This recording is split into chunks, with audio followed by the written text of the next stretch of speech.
ಹೃದಯಾಘಾತದ ವಿಚಾರದಲ್ಲಿ ಹೃದಯ ಸ್ತಂಭದ ವಿಚಾರದಲ್ಲಿ ಆಗ್ತಾ ಇರುವಂತಹ ಬೆಳವಣಿಗೆಗಳು ಈಗ ಆತಂಕಕ್ಕೆ ಎಡೆ ಮಾಡಿಕೊಡ್ತಾ ಇದೆ. ಯಾಕೆ ಭಯಪಡಿಸ್ತಾ ಇದ್ರೆ ನೀವೆಲ್ಲ ಅಂತ ಅನ್ಕೊಳ್ಳೋಕೆ ಹೋಗ್ಬೇಡಿ. ನಿಮ್ಮನ್ನ ಎಚ್ಚರಿಸ್ತಾ ಇದ್ದೀವಿ.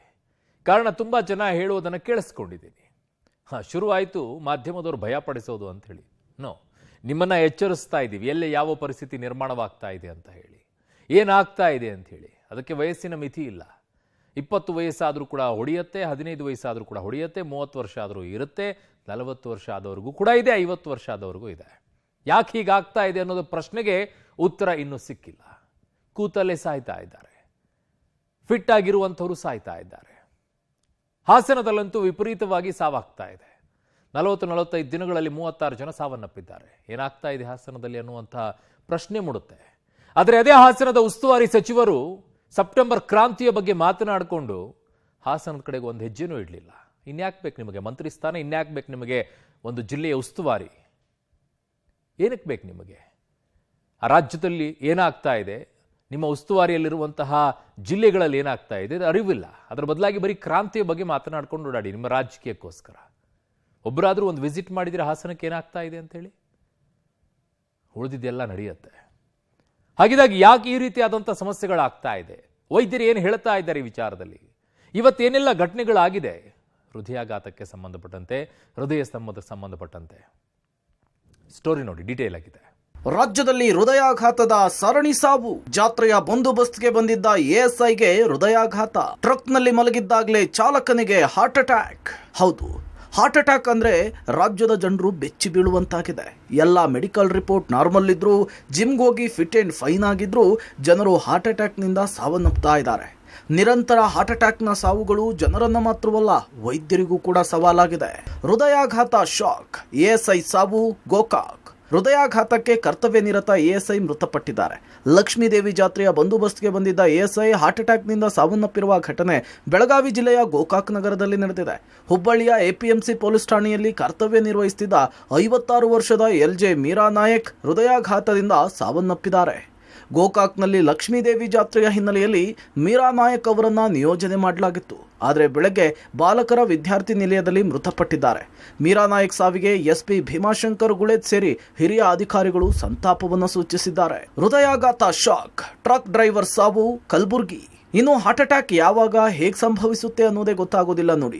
ಟ್ರಕ್ನಲ್ಲಿ ಮಲಗಿದ್ದ ವೇಳೆಯೇ ಚಾಲಕ ತೀವ್ರ ಹೃದಯಾಘಾತದಿಂದ ಮೃತಪಟ್ಟಿದ್ದಾರೆ. ಕಲಬುರಗಿ ಜಿಲ್ಲೆಯ ಅಫ್ಜಲ್ಪುರ ತಾಲೂಕಿನ ಗಾಣಗಾಪುರದಲ್ಲಿ ಘಟನೆ ನಡೆದಿದ್ದು, ಬಿಹಾರ ಮೂಲದ 47 ವರ್ಷದ ಬೀರೇಂದ್ರ ಸಿಂಗ್ ಚೌಧರಿ ಸಾವನ್ನಪ್ಪಿದ್ದಾರೆ. ಯುವಕರಲ್ಲಿ ಹೆಚ್ಚಾದ ಹೃದಯ ಸಂಬಂಧಿ ಕಾಯಿಲೆ. ಸೋಮವಾರ ಸರ್ಕಾರಕ್ಕೆ ವರದಿ ಸಲ್ಲಿಕೆ. ರಾಜ್ಯದಲ್ಲಿ ಹೆಚ್ಚಾಗಿ ಯುವಕರಲ್ಲಿಯೇ ಹೃದಯ ಸಂಬಂಧಿ ಕಾಯಿಲೆಗಳು ಕಂಡು ಬರ್ತಾ ಇದೆ. ಹೀಗಾಗಿ ಹೃದಯ ಸಂಬಂಧಿ ಕಾಯಿಲೆಗಳಿಗೆ ಕಾರಣ ಏನು, ಕ್ರಮ ಏನು ಅನ್ನೋದ್ರ ಬಗ್ಗೆ ಜಯದೇವ ನಿರ್ದೇಶಕರ ನೇತೃತ್ವದ ತಜ್ಞರ ಸಮಿತಿ ವರದಿ ತಯಾರಿಸಿದೆ. ಈ ಸಮಿತಿ ಒಟ್ಟು 250 ಮಂದಿಯನ್ನ ತಪಾಸಣೆಗೊಳಪಡಿಸಿದ್ದು ವರದಿಯನ್ನ ರೆಡಿ ಮಾಡಿದೆ. ಈ ವರದಿಯನ್ನ ಸೋಮವಾರ ಸರ್ಕಾರಕ್ಕೆ ಸಲ್ಲಿಕೆ ಮಾಡಲಾಗುತ್ತೆ. ಇನ್ನು ತನಿಖೆಯಲ್ಲಿ ಕೋವಿಡ್ ಲಸಿಕೆ ಹೃದಯಾಘಾತಕ್ಕೆ ಕಾರಣ ಅಲ್ಲ ಅನ್ನೋದು ತಿಳಿದು ಬಂದಿದೆ. ರಾಜ್ಯದಲ್ಲಿ ಹೆಚ್ಚಾಗ್ತಿರುವಂತಹ ಹಾರ್ಟ್ ಅಟ್ಯಾಕ್ ಪ್ರಕರಣಗಳ ಸಂಬಂಧಪಟ್ಟಂತೆ ಜಯದೇವ ನಿರ್ದೇಶಕರ ನೇತೃತ್ವದ ತಜ್ಞರ ತಂಡ ಸದ್ಯ ವರದಿಯನ್ನ ಸಿದ್ಧಪಡಿಸಿದೆ.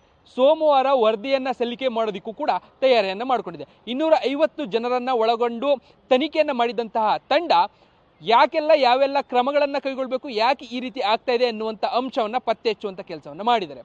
ಸದ್ಯ ಕೋವಿಡ್ ಲಸಿಕೆಯಿಂದ ಹಾರ್ಟ್ ಅಟ್ಯಾಕ್ ಹೆಚ್ಚಾಗ್ತಾ ಇಲ್ಲ ಅನ್ನುವಂತಹ ಅಂಶವನ್ನು ಪತ್ತೆ ಹಚ್ಚಿದ್ದು, ಕೋವಿಡ್ ಲಸಿಕೆಗೂ ಹೃದಯಾಘಾತಕ್ಕೂ ಸಂಬಂಧ ಇಲ್ಲ ಅನ್ನುವಂಥ ಅಂಶವನ್ನು ಬಹಳ ಕ್ಲಿಯರ್ ಆಗಿ ಉಲ್ಲೇಖ ಮಾಡಿದ್ದಾರೆ. ಇನ್ನು ಯುವಕರ ಹಠಾತ್ ಹೃದಯಾಘಾತಕ್ಕೆ ಕೋವಿಡ್ ಲಸಿಕೆಯೇ ಕಾರಣ ಅಂತ ಸಾರ್ವಜನಿಕವಾಗಿ ಚರ್ಚೆ ಆಗ್ತಿದೆ. ಈ ಕುರಿತು ಸಂಸದ ಹಾಗೂ ಹೃದ್ರೋಗ ತಜ್ಞ ಡಾಕ್ಟರ್ ಮಂಜುನಾಥ್ ಮಾತನಾಡಿದ್ದು, ಲಸಿಕೆ ಹೃದಯಾಘಾತಕ್ಕೆ ಕಾರಣವಲ್ಲ, ವಾಯುಮಾಲಿನ್ಯ ಸಹ ಹೃದಯಾಘಾತಕ್ಕೆ ಕಾರಣವಿರಬಹುದು. ಹಾರ್ಟ್ ಅಟ್ಯಾಕ್ ಬಗ್ಗೆ ಹೊಸ ಸಂಶೋಧನೆ ಮಾಡಬೇಕಿದೆ ಅಂತ ತಿಳಿಸಿದ್ದಾರೆ. ಕೋವಿಡ್ ಲಸಿಕೆ ಈ ಕೋವಿಡ್ ಸೋಂಕಿಗೆ ಒಂದು ಸಂಜೀವನಿ ಇದ್ದಾಗೆ. ಇದ್ರ ಬಗ್ಗೆ ಯಾವುದೇ ವಿವಾದನೆ ಬೇಕಿಲ್ಲ. ಯಾಕೆಂದರೆ Indian council of medical research ಮತ್ತು all India institute of medical science ಹಾಗೆ ಸುಮಾರು 19 ರಾಜ್ಯಗಳಲ್ಲಿ ಸುಮಾರು 47 ದೊಡ್ಡ ದೊಡ್ಡ ಆಸ್ಪತ್ರೆಗಳಲ್ಲಿ ಒಂದು ಮಾಹಿತಿಯನ್ನು ತೆಗೆದುಕೊಂಡು ಇದನ್ನು ಬಹಳ ಆಳವಾಗಿ ಅಧ್ಯಯನ ಮಾಡಿ ಈ ಕೋವಿಡ್ ಲಸಿಕೆಗೂ ಮತ್ತು ಈ ಹೃದಯಾಘಾತಕ್ಕೂ ಯಾವುದೇ ಒಂದು ಸಂಬಂಧ ಇಲ್ಲ ಅಂತ ಇದ್ರ ಬಗ್ಗೆ ಬಹಳ ವಿವರಣವಾಗಿ ಹೇಳಿದ್ದಾರೆ. ಸೊ ಅದ್ರ ಬಗ್ಗೆ ಜನರಿಗೆ ಯಾವುದೇ ಆತಂಕ ಬೇಡ, ಭಯ ಬೇಡ. ವ್ಯಾಕ್ಸಿನ್ ಏನಾಗಿದೆ, ತರಾತುರಿಯಲ್ಲಿ ಯಾವುದೇ ಒಂದು ಅಪ್ರೂವಲ್ ಆಗಿಲ್ಲ. ಅದರದ್ದು ದಕ್ಷತೆ ಮತ್ತು ಅದರ ಸೇಫ್ಟಿ ಅಂದರೆ ರಕ್ಷಣೆ, ಸೊ ಎರಡೂ ಕೂಡ ಪ್ರೂವ್ ಆಗಿದೆ. ಅದು ಏಕಾಏಕಿ ಕೋವಿಡ್ನಿಂದನೇ ಹೃದಯದ ಶಕ್ತಿ ಕಡಿಮೆ ಆಗುತ್ತೆ ಅಂತ ಹೇಳಲಿಕ್ಕೆ ಬರೋದಿಲ್ಲ. ಹಾಸನ ಜಿಲ್ಲೆಯಲ್ಲಿ ಹೃದಯಾಘಾತಕ್ಕೆ ಸರಣಿ ಸಾವು, 44 ದಿನಗಳಲ್ಲಿ 35 ಜನರು ಬಲಿ. ಹಾಸನ ಜಿಲ್ಲಾಸ್ಪತ್ರೆಯಲ್ಲಿ ಜನವೋ ಜನ. ಹೃದಯಾಘಾತದ ಸರಣಿ ಸಾವುಗಳು ಆರಂಭವಾಗಿರುವುದೇ ಹಾಸನ ಜಿಲ್ಲೆಯಲ್ಲಿ. ಹಾಸನದಲ್ಲಿ 44 ದಿನಗಳಲ್ಲಿ ಹಾರ್ಟ್ ಅಟ್ಯಾಕಿಗೆ 35 ಜನ ಬಲಿಯಾಗಿದ್ದಾರೆ. 20 ವರ್ಷದೊಳಗಿನ 4 ಜನ, 50 ವರ್ಷದೊಳಗಿನ 16 ಜನರು, 50 ವರ್ಷ ಮೇಲ್ಪಟ್ಟ 15 ಜನರು ಹಾರ್ಟ್ ಅಟ್ಯಾಕಿಗೆ ಬಲಿಯಾಗಿದ್ದಾರೆ. ಸತತ 1.5 ತಿಂಗಳಿನಿಂದ ಸರಣಿ ಹಾರ್ಟ್ ಅಟ್ಯಾಕ್ ಸಾವುಗಳು ಸಂಭವಿಸ್ತಾ ಇದ್ರು. ಜಿಲ್ಲಾ ಉಸ್ತುವಾರಿ ಸಚಿವ ರಾಜಣ್ಣ ಮಾತ್ರ ಜಿಲ್ಲೆಯತ್ತ ಸುಳಿದಿಲ್ಲ. ಇದು ಜನರ ಆಕ್ರೋಶಕ್ಕೂ ಕಾರಣವಾಗಿದೆ. ಇನ್ನು ಸರಣಿ ಸಾವಿನಿಂದ ಆತಂಕಗೊಂಡಿರೋ ಹಾಸನದ ಜನ ಆಸ್ಪತ್ರೆಗಳತ್ತ ಮುಖ ಮಾಡಿದ್ದಾರೆ.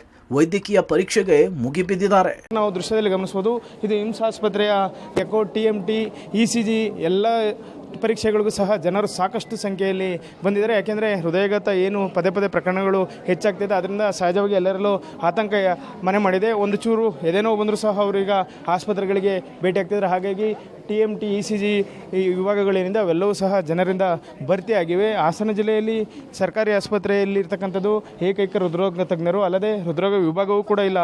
ಆದರೂ ಸಹ ಇರ್ತಕ್ಕಂತಹ ವೈದ್ಯರೊಂದಿಗೆ ಈಗ ಬರ್ತಕ್ಕಂತಹ ರೋಗಿಗಳಿಗೆ ತಪಾಸಣೆ ನಡೆಸಿ ಚಿಕಿತ್ಸೆಯನ್ನು ನೀಡಲಿಕ್ಕೆ ಎಲ್ಲರೂ ಸಹ ಕಾರ್ಯಪ್ರವೃತ್ತರಾಗಿದ್ದಾರೆ. ಮತ್ತೊಂದೆಡೆ ಪುರುಷರ ECG ಕೊಠಡಿಯೂ ಸಹ ಇದೆ. ಅಲ್ಲೂ ಸಹ ಸಾಕಷ್ಟು ಸಂಖ್ಯೆಯಲ್ಲಿ ಜನರು ಇರ್ತಕ್ಕಂಥದ್ದನ್ನ ಕಾಣ್ಬೋದು.